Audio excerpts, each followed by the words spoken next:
Hi there, this is Jay here from Jeremy Jacob. Today I want to give tenants some tips that they usually or quite often don't think about when they're doing viewings, and this will help you with your search.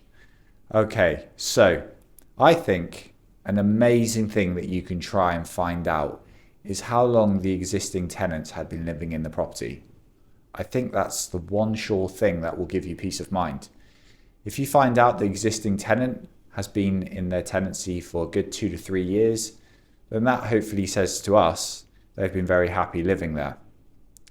Other things that you can try and check, and it's always slightly comical for us letting agents when we see it, because some tenants can be really organized to do this, and they will go around the property and they will literally test every tap, check the toilet flushes nicely, and even pull off the shower attachment and check the shower pressure. They just want to whiz it in the bathtub or just in the shower unit just to make sure that the pressure is nice. But I think that's quite an obvious one that I think a lot of tenants have become quite used to wanting to check.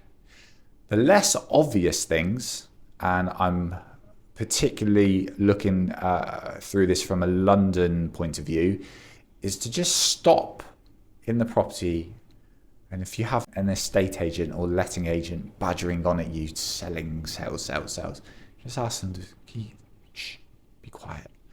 Just listen. Can you hear a tube rumble? That's what us estate agents call it, a tube rumble. And that's obviously when the building shudders a little bit. And there are tube rumbles all over London, but you want to be aware of that, because if you're really sensitive to sleep and just quiet time, you want to be aware of that. The other thing, you could argue, is stating the obvious. I think most of us look at maps now, is to check if there's a train line very close to the property.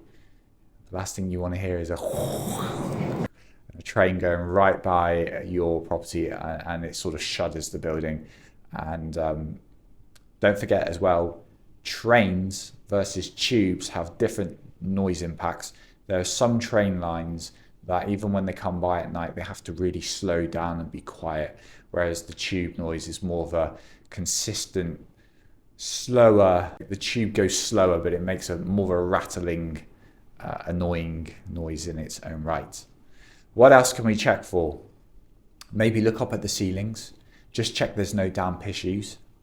And there's some really key giveaways. Could be you have damp, where it's like black mold spots, and that could be down to actually the existing tenant just poorly ventilating the property. So you don't want to be maybe necessarily too on the attack there. And it could be just a case of, you need to open the windows, you need to use your heating, you need to apply both. But the other thing is penetrative water from maybe a leak above.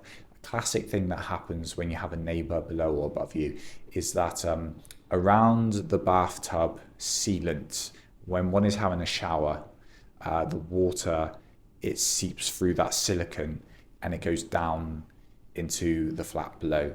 And that can be rectified really easy. It's just a case of a tradesperson coming over, ripping up all that silicone around the bathtub and relaying it nicely. And then it's just a case of, it's just cosmetic decorating in the ceiling, but it's just to be aware of stuff like that as well. So those are some, I think, quite valuable tips, and I hope this helps. All the best.